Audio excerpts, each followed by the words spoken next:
देखो भाई, mathematical tools का सेकंड लेक्चर स्टार्ट कर रहे हैं हम, और सेक्शन फर्स्ट हम कर चुके हैं जिसमें अलजेब्रा था और बाइनोमियल थ्योरम थी। ठीक है ना। बाइनोमियल थ्योरम क्या है, अगर आपने नहीं पढ़ी अभी तक तो link given in the description, जाइए और देखिए। अभी हम सेकंड सेक्शन करने जा रहे हैं, second section of mathematical tools. तो इस सेक्शन में क्या पढ़ना है हमारे को, इस सेक्शन में ग्राफ्स पढ़ने हैं भाई।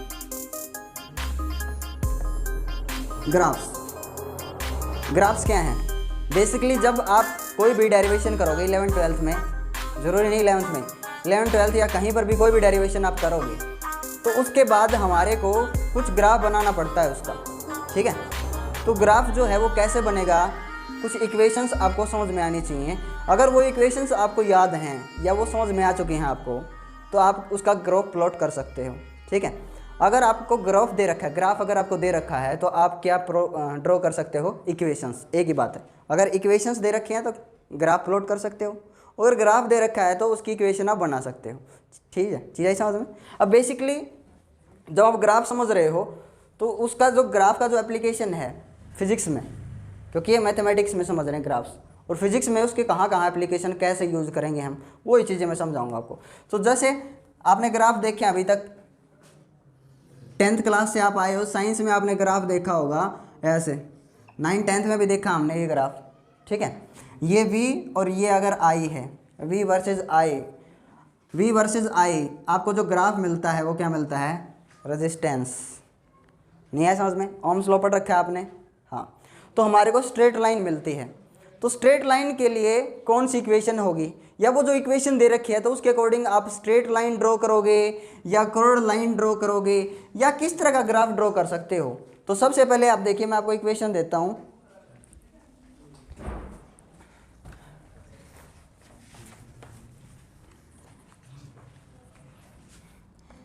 फर्स्ट इक्वेशन है अपनी, इक्वेशन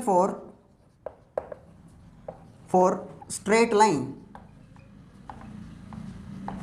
स्ट्रेट लाइन के लिए इक्वेशन, पहली इक्वेशन है अपनी। तो क्या दिया मिलेगा आपको, y is equals to mx plus c। तो बच्चे बहुत ज़्यादा घबरा जाते हैं, भाई घबराने की कोई बात नहीं है इसमें। बताऊंगा मैं आपको, y और x का रिलेशन है यहाँ पे, x और y का। अभी ये क्या है, m क्या है, c क्या है, देखो बताता हूँ मैं आपको। यहाँ पे m क्या बोला जाएगा, m is equals to slope. ठीक है, बताऊँगा मैं स्लोप क्या होता है। अभी आपको ये पता होना चाहिए y क्या है और x क्या है। y और x दो वेरिएबल्स हैं, नहीं है समझ में। x कैसा वेरिएबल है, इंडिपेंडेंट, और y कैसा वेरिएबल है, डिपेंडेंट। यानी कि जब आप x की वैल्यू 1 रखोगे उसके अकॉर्डिंग y की वैल्यू आएगी, 2 रखोगे तो उसके अकॉर्डिंग y चेंज हो जाएगा। तो मतलब x के ऊपर कौन डिपेंड करता है, y, ये चीज़ है। तो ये ग्राफ कैसे बनेगा इसका, तो अगर आपको m का पता है, c का पता है, तो आप ग्राफ प्लॉट कर सकते हो। x और y पता लग गया आपको। ठीक है। अब देखिए m क्या है, मैंने बोला स्लोप ऑफ लाइन। ठीक है, ठीक है। और स्लोप कौन सा लेना है आपने, मैं बताऊंगा कौन सा स्लोप आप लोगे। स्लोप में कौन सा एंगल, साइन थीटा लोगे, टेन थीटा लोगे, कोस थीटा लोगे, क्या लोगे। और सी क्या है यहाँ पे, C is interceptor at Y axis. ध्यान से देख लो, इंटरसेप्ट बोल सकते हैं इसको, या इंटरसेप्ट एट वाई एक्सिस। ये इक्वेशन mx माइनस सी भी हो सकता था। ठीक है, दिखाऊंगा अभी आपको। तो स्लोप क्या है, स्लोप देखिए। सबसे पहले मान लीजिए आपके पास कार्टेशियन प्लेन है, सभी को पता है आपका ये क्या है, एक्स एक्सिस और वाई एक्सिस। ठीक है। अब देखो ये स्लोप है, एक कुछ एंगल है, मान लीजिए थीटा, 10 डिग्री हो सकता है, 20 डिग्री हो सकता है। एक ये स्लोप है, फर्स्ट स्लोप, सेकेंड स्लोप, और ये क्या है, थर्ड स्लोप। ठीक है, आपको दिख रहा है ये थीटा ज़्यादा है इसका, और ये थीटा और ज़्यादा हो गया। थर्ड स्लोप के लिए ये थीटा और ज़्यादा हो गया, समझ में। ऐसे आप थीटा बढ़ाने पे क्या बढ़ा रहे हो, स्लोप। अब ध्यान से देखिए, यहाँ स्लोप क्या है, 0। भाई बिल्कुल हॉरिजॉन्टल है, स्लोप कितना है, 0। यहाँ पे स्लोप थोड़ा सा, स्लोप का मतलब पता है ना आपको, स्लोप का मतलब नहीं पता है, आएगा समझ में। जैसे आप देखते हो कि आप रोड में भी तो स्लोप देख सकते हो, ऊंचाई आती है, ढलान आता है, वो स्लोप है वहाँ पे। तो अगर आप मान लीजिए हिमांशु को यहाँ बैठाया तो धीरे धीरे गुड़ता गुड़ता इधर आ जाएगा, यहाँ गुड़ता गुड़ता इधर आ गया। ठीक है। और इस स्लोप पे बैठाओगे तो एकदम से आएगा, ऐसे सिर लगेगा इसका आगे। तो स्लोप ऐसे इंक्रीज हो रहा है इंक्रीज। और अगर आपने इस स्लोप पे बिठाया हिमांशु को तो फ्री फॉल करेगा ऐसे, और पता नहीं क्या क्या आके लगेगा नीचे एकदम से धड़ाम। ठीक है ना।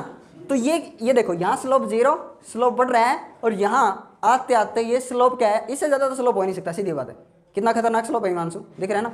इससे ज़्यादा खतरनाक क्या होगा, तो यहाँ स्लोप 0, यहाँ पे स्लोप क्या है, यहाँ पे θ1 θ2 और ये हो गया θ3, ऐसे ही, ठीक है। और ऐसे θ4 में मान लीजिए हमने ऐसे कर दिया स्लोप θ1 के केस में, θ1 से पहले जब θ अपना 0 है उस टाइम पे स्लोप क्या है आपका 0, चीज़ आई समझ में।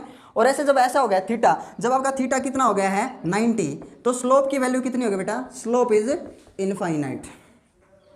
नहीं है समझ में। If θ is equal to 0 then slope is 0, और θ अगर 90 कर दिया तो मैक्सिमम हो गया स्लोप। इससे ज़्यादा क्या होगा, इससे ज़्यादा तो हो ही नहीं सकता स्लोप।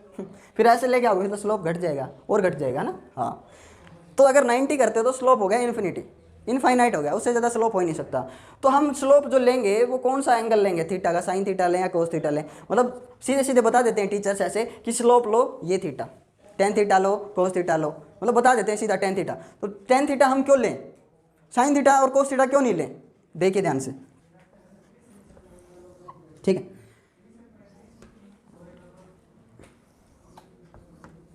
ये मान लीजिए साइन θ और यहाँ पे tan θ, ठीक है। चलो यहाँ पे लिख देता हूँ मैं, tan θ यहाँ पे लिख देता हूँ, ठीक है। तो जब साइन θ की वैल्यू आप कितनी रखते हो, साइन θ रख रहा हूँ मैं कितना 0, साइन θ 0 रखा तो आपको कितनी मिलेगी θ। अगर θ 0 है आपका तो साइन θ की वैल्यू कितनी मिलती है आपको 0। और बढ़ाओ, आप स्लोप बढ़ा रहे हो ना, बढ़ा रहे हो। मान लीजिए 2-3 रीडिंग लेते हैं, 45 कर दें और फिर कितना कर दें 90। तो साइन कितना है 0 पे 0, θ अगर 45 किया तो साइन की वैल्यू कितनी हो जाती है भाई, कितनी हो जाती है 1/√2, और 90 भी कितना हो जाता है 1, सभी को पता है ये वैल्यूज 1। और कोस इसका उल्टा, अगर कोस आप चूज़ करते हो, अभी देखो अगर आप θ चूज़ करते हो कितना 0 या कितना 45 या कितना 90, अगर ये θ चूज़ करते हो आप तो tan θ की वैल्यू क्या होती है, अगर θ 0 है तो tan θ बताइए कितना होगा 0, ठीक है। मिल रहा है अपना, θ 0 होने पे स्लोप भी कितना है 0, कोई दिक्कत नहीं है। अब यहाँ पे देखो जब आपने 45 किया तो tan 45 1 होता है, कितना होता है 1, तो tan 45 की वैल्यू हो गई 1, और tan 90 कितना होता है इनफाइनाइट। तो हम कौन सा लेंगे, कौन सा ट्रिग्नोमेट्रिक रेशियो ठीक लगेगा आपको, साइन θ या tan θ। tan फिट हो रहा है अपने चीज़ में, क्योंकि साइन 90 तो कितना रहता है 1 रहता है, और जब tan 90 रखते हो तो क्या वैल्यू आती है इनफाइनाइट। अपनी वैल्यू के हिसाब से ये ट्रिग्नोमेट्रिक रेशियो शूट करता है, यानी कि स्लोप का मतलब क्या है tan θ, याद रख लो, slope means tan θ means slope. इसलिए कई सीधे सीधे बोल देते हैं स्लोप मीन्स टेंजेंट θ। अब क्यों आया tan θ, इसलिए आया। अभी देखो भाई, अभी मैं इसका ग्राफ प्लॉट करता हूँ, y = mx + c। तो ये मैंने बोल दिया क्या है, ये स्लोप ऑफ लाइन, यानी कि क्या है tan θ, क्या है बेटा अपना ये tan θ, क्लियर है। अभी आपको देखना है एंगल्स 2 प्रकार के होते हैं, चलो यहाँ पे ही समझा देता हूँ। एंगल्स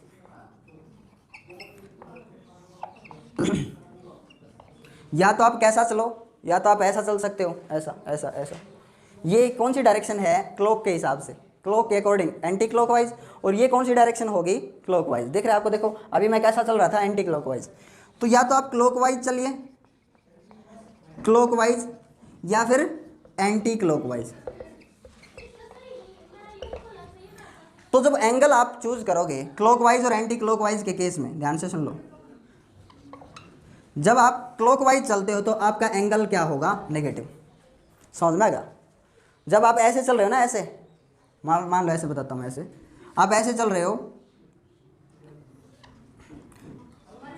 एक्स एक्सिस के साथ, कैसे चल रहे हो भाई आप, ऐसे एक्स एक्सिस के साथ देखना है आपको एंगल, समझ में आ गया। एक्स एक्सिस का हमेशा, अगर आप एक्स एक्सिस के साथ ऐसे चल रहे हो एंटी क्लॉकवाइज, तो क्या होगा आपका एंगल पॉजिटिव। क्या लेना है आपको, angle positive.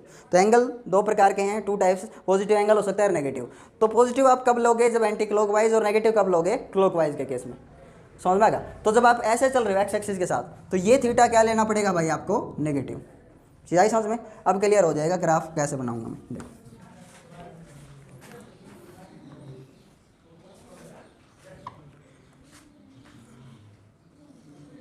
X axis positive negative x axis, y axis negative और वाई एक्सिस पॉजिटिव। ठीक है ना। अब y, मैंने बोला y क्या है अपना वेरिएबल। अब ये y एक्सिस है और ये x एक्सिस है, तो y कैसा वेरिएबल है, डिपेंडेंट, x इंडिपेंडेंट, बताया था मैंने। अभी देखो m क्या है, स्लोप, यानी कि स्लोप है, कुछ पता नहीं है कितना है लेकिन स्लोप है, हो सकता है 10 डिग्री और 20, लेकिन m का मतलब अगर m है तो मतलब क्या है, स्लोप। तो जब ये ऐसी इक्वेशन आपको दी गई है तो स्ट्रेट लाइन के लिए है ये इक्वेशन, ध्यान से सुन लो। अब प्लस c है तो इंटरसेप्ट एट y, यानी कि y एक्सिस को आपने कट करना है, और प्लस c का मतलब कहाँ पे, y एक्सिस पॉजिटिव की तरफ। बताऊंगा अभी। देखो इसका जो ग्राफ है कैसा बनेगा, ये ग्राफ बनेगा इसका। कैसे बना भाई, ये O है ओरिजिन और ये B मान लेता हूँ, ये B पॉइंट, तो OB intercept at y, intercept at y, और प्लस c है तो इसका मतलब पॉजिटिव। चीज़ें समझ में, पॉजिटिव डायरेक्शन में कट करना है आपने। क्लियर है कि नहीं। अभी अगर mx है, mx ध्यान से देखो, mx ये थीटा, ये एंगल कैसा चल रहा है यहाँ पे, कैसा चल रहा है, एंटी क्लॉकवाइज, तो m कैसा है, पॉजिटिव। समझ में आएगा कि नहीं आया समझ में। स्लोप भाई एंगल आप जो लोगे वो पॉजिटिव नेगेटिव, ध्यान से सुनो। एक तो लाइन ऐसी बन सकती थी जो मैंने ड्रॉ की अभी ऐसे, एक लाइन ऐसी भी तो बन सकती थी, ये बन सकती थी कि नहीं, यहाँ पे ये भी तो इंटरसेप्ट एट y है, इंटरसेप्ट कर रहा है y पे पॉजिटिव डायरेक्शन में, लेकिन ये लाइन क्यों नहीं है। आप ध्यान से देखिए एक्स एक्सिस के साथ आप कैसे चल रहे हो भाई, एक्स एक्सिस के साथ जब आप क्लॉकवाइज चल रहे हो तो मैंने बोला थीटा क्या लेना है, नेगेटिव। कुछ है समझ में। तो यहाँ पे m नेगेटिव है कि पॉजिटिव है, पॉजिटिव है, इसलिए इसका ग्राफ क्या बनेगा, ये वाला, ये पॉजिटिव एंगल, m पॉजिटिव है तो ये वाला ग्राफ नहीं बनेगा भाई। ये चीज़ मैं आपको समझाना चाह रहा हूँ।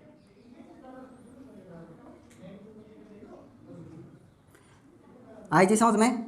तो ये बनेगा इसका ग्राफ, ये B, और ये है intercept at y which is positive लेना है आपने C क्या है, इंटरसेप्टर एट y। क्लियर हुआ कि नहीं।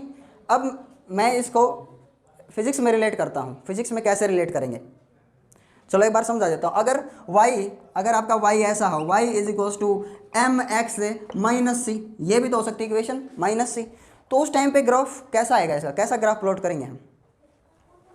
देखो भाई, अगर आपका आ जाता है y is equals to mx minus C, तो इसका ग्राफ तो मैं प्लॉट कर चुका हूँ और कैसे प्लॉट करना है आपको पता चल गया। तो इसका ग्राफ कैसे प्लॉट करोगे, x axis y axis, x axis negative y axis negative, तो माइनस सी है मतलब स्ट्रेट लाइन के लिए है, लेकिन इंटरसेप्ट करेगा, देखो ये ओरिजिन यहाँ पे इंटरसेप्ट करेगा y को किधर है, नेगेटिव।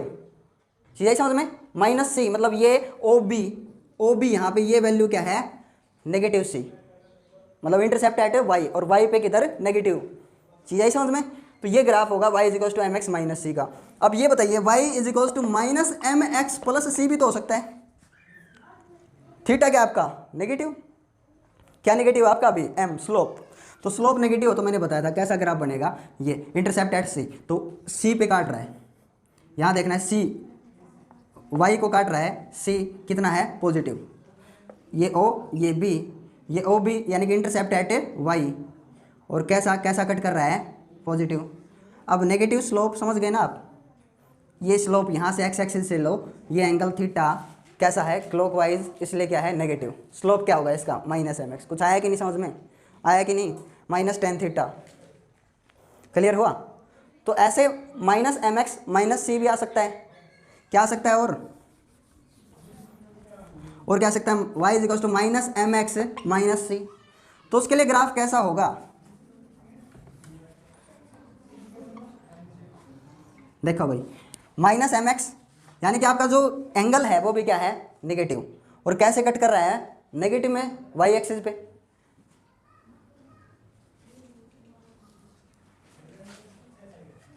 नहीं आया समझ में राहुल भाई, ये क्या है, नेगेटिव y एक्सिस है कि नहीं, तो नेगेटिव। अभी जो एंगल देखिए, ये एंगल, ये थीटा कैसा है, नेगेटिव है ना, इसलिए माइनस m का मतलब नेगेटिव स्लोप, कौन सा एंगल लेना है, नेगेटिव। क्लियर, चीज़ समझ में। तो मैं इसको रिलेट करता हूँ फिजिक्स के साथ। जब आपको इक्वेशन मिली, कैसी इक्वेशन मिली, v is equals to u plus a t, ये इक्वेशन आपको मिली, तो मैं इसी इक्वेशन को क्या लिख सकता हूँ, ये ए टी इधर लिख सकता हूँ और यू को बाद में। तो देखो ए टी को मैं इधर लिख देता हूँ और यू को मैं इधर लिख देता हूँ। ये मेरा क्या है सी, ये क्या है एम और ये क्या है टी, एक्स क्या है टी। समझ में आ गया? हाँ, तो इसका ग्राफ हमने बहुत बार प्लॉट किया था, जब ग्राफिकली हमने प्रूव की थी ना, ग्राफिकल मेथड से प्रूव कीजिए इक्वेशंस को, तो उस टाइम पे अपना ग्राफ कुछ ऐसा आया था कि नहीं भाई? कौन सा ग्राफ कहलाएगा ये? Velocity time graph. नहीं है समझ में? वाई क्या है, वाई पे, वाई एक्सिस पे क्या लेनी है वेलोसिटी, और एक्स एक्सिस पे क्या लेना है टाइम। समझ में आएगा? तो एक्स एक्सिस पे टाइम है मेरा। अभी क्या दिख रहा है आपको, प्लस का है, एम बी प्लस का है आपका, तो आपका ग्राफ कैसा आएगा? ये ग्राफ आएगा आपका। तो यानी कि इंटरसेप्ट एट वाई प्लस का, तो ये अपनी क्या थी, इनिशियल वेलोसिटी लेते थे कि नहीं, ये एक्सेलरेशन लेते थे कि नहीं, बताइए, ये फाइनल वेलोसिटी लेते थे कि नहीं, और ये कितना है, ये हो गया टाइम। और इसके पैरेलल एक लाइन ड्रॉ करते थे ऐसे, और इसका एरिया निकालते थे। तो एरिया क्या देगा आपको, area of this graph distance covered by the body. कुछ आया समझ में? हाँ, तो ये एप्लीकेशन है। और अगर इक्वेशन ये ऐसी आ जाए, ध्यान से देखो, अगर ये इक्वेशन सी ना हो इसके साथ में, ऐसे भी तो दे सकता है equation, y is equals to m x, y की वैल्यू 1, x की वैल्यू भी 1। ध्यान से देख लो, यहाँ पे कॉमन चीज़ क्या थी, दोनों की पावर क्या थी, 1 1। और अगर m कांस्टेंट ले लें हम, m इज कांस्टेंट, तो डायरेक्टली प्रोपोर्शनल क्या आएगा, x। भाई m इज कांस्टेंट तो क्या ले लेंगे, डायरेक्टली प्रोपोर्शनल। चीज़ है समझ में? अब इसका ग्राफ कैसा बनेगा भाई, c तो है ही नहीं, c है नहीं, मतलब y एक्सिस को कहाँ पे काटना है, कहीं पे नहीं काटना। आपका ग्राफ कहाँ से स्टार्ट होगा, ओरिजिन से। कैसा ग्राफ आएगा, स्ट्रेट लाइन। कुछ आया कि नहीं समझ में? आपका ग्राफ कहाँ से स्टार्ट होगा, ओरिजिन से, ओरिजिन से।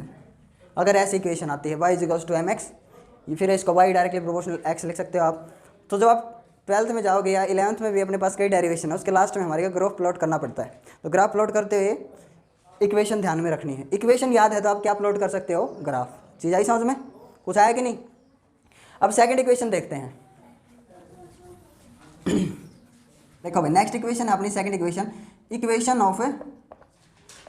Of parabola. पैराबोला की इक्वेशन क्या होगी, ध्यान से देखिए, वाई स्क्वायर कांस्टेंट एक्स की पावर 1। या तो ऐसा मिल सकता है आपको इक्वेशन, या फिर कैसी मिल सकती है, X square is equals to K constant Y raise to power 1। या तो आपको ये इक्वेशन मिल सकती है, घबराने की कोई बात नहीं है, ये पैराबोला की इक्वेशन है। ध्यान से सुन लो, प्रोजेक्टाइल मोशन में काम में आएगा अपने ये, ठीक है। जब एक की पावर, एक वेरिएबल जो है अपना, उसकी पावर क्या है 2, और एक की पावर क्या है, सिंगल 1 पावर है, तो उस टाइम पे आपका जो ग्राफ है वो कैसा बनेगा, पैराबोला। कैसे बनेगा देखो, मैं अभी दिखाता हूँ।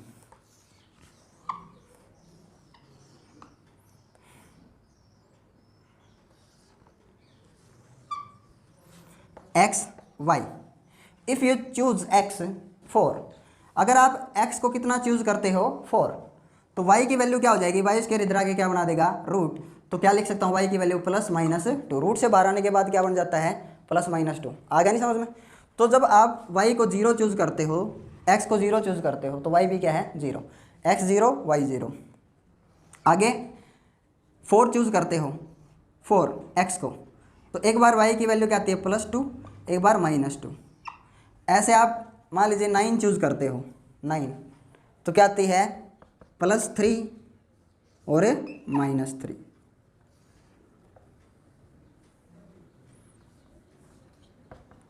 कुछ आया कि नहीं समझ में? आया? अब इसका ग्राफ प्लॉट करते हैं, आपको पता चलेगा। देखो y और ये है अपना x, ध्यान से देखिए, x 0 तो y भी क्या है 0, एक पॉइंट ये मिल गया। दूसरा पॉइंट देखिए, x 4, तो मैं कंसीडर करता हूँ 1 2 3 4, यहाँ पे है 4, 5 6 7 8 9, यहाँ 9 है मेरा, और यहाँ कितना है 4, ठीक है। और ऐसे ही यहाँ कंसीडर करता हूँ 1 2 3, 1 2 3, ये नेगेटिव वैल्यूज़ हैं भाई, नेगेटिव y, क्लियर है। तो एक x की वैल्यू 0 तो y की 0, एक पॉइंट ये मिल गया। दूसरा पॉइंट x की वैल्यू 4, तो y की वैल्यू कितने बेटा, एक बार प्लस की 2 और दूसरी बार माइनस की 2। आया कि नहीं समझ में? आया। और 9 जब चूज़ करते हो आप x, तो 9 पे कितनी मिलती है आपको 3, एक बार प्लस की 3 और एक बार माइनस की 3। तो जब आप इन लाइंस को ड्रॉ करते हो, जब लाइंस को ड्रॉ करेंगे हम, तो हमारे को शेप कैसे मिलती है? ये शेप कैसी बोली जाती है भाई? Symmetric parabola. देखो थोड़ा सा यू शेप कर लेना इसको, ऐसे यू शेप है ये, है ना। तो ये कैसी शेप है, ये कैसी इक्वेशन मिली आपको? जब ऐसी इक्वेशन आती है, जो ऐसी शेप मिलती है, इसको क्या बोलते हैं हम? Symmetric parabola. आई जी समझ में? सिमेट्रिक पैराबोला, सिमेट्रिक पैराबोला है ये। अब सुनिए, अब ये ग्राफ ऐसा भी आ सकता था, ये ग्राफ ऐसा भी आ सकता था, ये ग्राफ ऐसा भी आ सकता था नीचे, ये ग्राफ ऐसा भी आ सकता था। लेकिन कब आएगा ये ग्राफ? कब आया? आप ध्यान से देखो, ये ग्राफ कब मिला आपको ऐसा? जब अपना x क्या था? सिंगल। जो x सिंगल है ना, x जिसकी पावर सिंगल होगी उस साइड पैराबोला बनेगा, सिमेट्रिक पैराबोला। जहां पावर क्या थी? सिंगल, तो आपको क्या मिलेगा? x की डायरेक्शन में क्या मिला? Symmetric parabola. अगर आपके पास ये इक्वेशन है और इसकी वैल्यूज पुट करते हो आप, ऐसे एक टेबल बनाते हो, तो आपको कैसा पैराबोला मिलेगा भाई? किसकी पावर 1 है? किसकी पावर 1 है बेटा? y की। तो आपको पैराबोला कैसा मिलेगा? ये y डायरेक्शन में प्लस y, देखो प्लस y है ये। और अगर यहाँ पे नेगेटिव के वाई होता तो कैसे मिलता है ये? समझ गए? नेगेटिव के एक्स होता तो कैसा मिलता है? ऐसे इस डायरेक्शन में। क्लियर है ना? तो जिधर सिंगल पावर है उस डायरेक्शन में आपको पैराबोला मिलेगा, चाहे एक्स हो चाहे वाई हो। और नेगेटिव पॉजिटिव आप देख सकते हो, पॉजिटिव दिया है तो नेगेटिव दिया है तो आप उसके अकॉर्डिंग आप कंसीडर कर सकते हो। पॉजिटिव एक्स एक्सिस उधर, नेगेटिव वाई एक्सिस इधर। क्लियर है? एक और देखिए, एक इक्वेशन है पैराबोला की आपके पास, वो कैसी इक्वेशन है? y is equals to a x plus में बी एक्स स्क्वायर। अगर ऐसी इक्वेशन आ जाती है आपके पास, तो ये इक्वेशन किसके लिए है? दिख रहा है आपको, एक तरफ y है और एक तरफ क्या है? एक तरफ x की पावर क्या है? 2। तो जहाँ पे 1 और 2 का रिलेशन होता है पावर्स का, तो आपको पता है पैराबोला है, ये तो पता है पैराबोला है। लेकिन कैसा पैराबोला है? एसिमेट्रिक।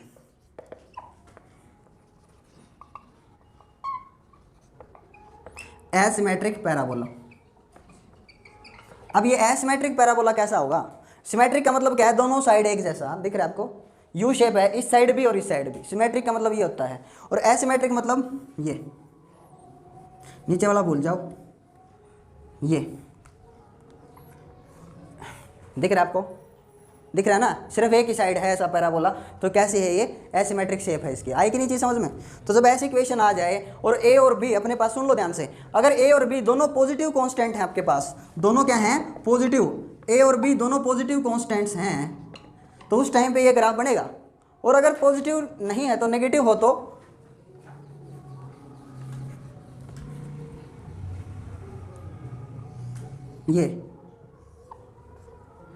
ये ग्राफ मिलेगा पैराबोला। कुछ है समझ में? ये किसका ग्राफ है? ये प्रोजेक्टाइल मोशन का ग्राफ है। एक बॉल को आप ऐसे फेंकते हो तो प्रोजेक्टाइल में जो ग्राफ आएगा वो ऐसा है, प्रोजेक्टाइल मोशन। कुछ आई चीज़ समझ में? यानी कि जब एक बॉल को आपने ऐसे फेंका तो किस पाथ को ट्रेस करेगी वो? इस पाथ को। समझ में? और याद रखियो, जब मैं ये मोशन करवाऊंगा ना, प्रोजेक्टाइल मोशन, तो उस टाइम पे ये इक्वेशन आएगी अपने पास। एक्स और वाई का रिलेशन क्या आएगा? ऐसी इक्वेशन आएगी जहाँ पे एक कांस्टेंट के साथ पावर क्या है? 1 और दूसरे कांस्टेंट के साथ पावर क्या है? एक्स की 2। चीज़ें समझ में? तो उस टाइम पे ये ऐसी इक्वेशन आएगी, जब एक बार बी नेगेटिव होगा अपना तो ये ऐसा होगा, तो उस टाइम पे ये ऐसी शेप बनेगी इसकी। कुछ सारी चीज़ समझ में? ठीक है, नेक्स्ट इक्वेशन देखो, third equation, equation of rectangular hyperbola. कौन बोला? हाइपरबोला। चीज़ आई समझ में? हाँ, तो ये क्या है? कैसी इक्वेशन आएगी इसकी? तो इक्वेशन आएगी इसकी y is equals to, sorry, x y is equals to क्या आएगा? c। चीज़ आई समझ में? यही इक्वेशन है ना? देख लो ध्यान से, यही है। हाँ, अभी देखो इसको कैसे कैसे लिख सकते हैं भाई? इसको लिख सकते हो x इज इक्वल्स टू, देखो x into y is equals to a constant c, तो x c बाई वाई, इसको ऐसे लिखा जा सकता है, या फिर y is equals to c by x, ऐसे लिख सकते हैं। अब इस कांस्टेंट को हटाओ तो एक नई फॉर्म क्या बन जाएगी, ये बन जाएगी इसकी। यहाँ पे कांस्टेंट को हटाते हो आप, y inversely proportional x। I hope आपको समझ में आ गया होगा। क्या है समझ में, y is inversely proportional to x। यहाँ पे भी पावर 1 और यहाँ पे भी पावर 1 होता है, तब आपका जो ग्राफ है वो कैसा बनेगा बताऊंगा। जब इनवर्सली प्रोपोर्शनल में पावर अगर 2 आएगी तो बताऊंगा कैसा बनेगा। पहले ये देख लो एक बार, ग्राफ बनेगा रेक्टेंगुलर हाइपरबोला। अब कैसा ग्राफ है ये इनवर्सली प्रोपोर्शनल का, देखो आपको x और y दो वैल्यूज दी गई हैं x और y के लिए, और वो इनवर्सली प्रोपोर्शनल है, तो इसका ग्राफ कैसा बनेगा, ये हाइपरबोला का। ठीक है, इधर भी टच नहीं करवाना, कई बच्चे टच करवा देते हैं, यहाँ पे भी टच नहीं करवाना, और यहाँ पे, यहाँ कहाँ जाके टच करेगा, इन्फिनिटी पे। चाहिए समझ में।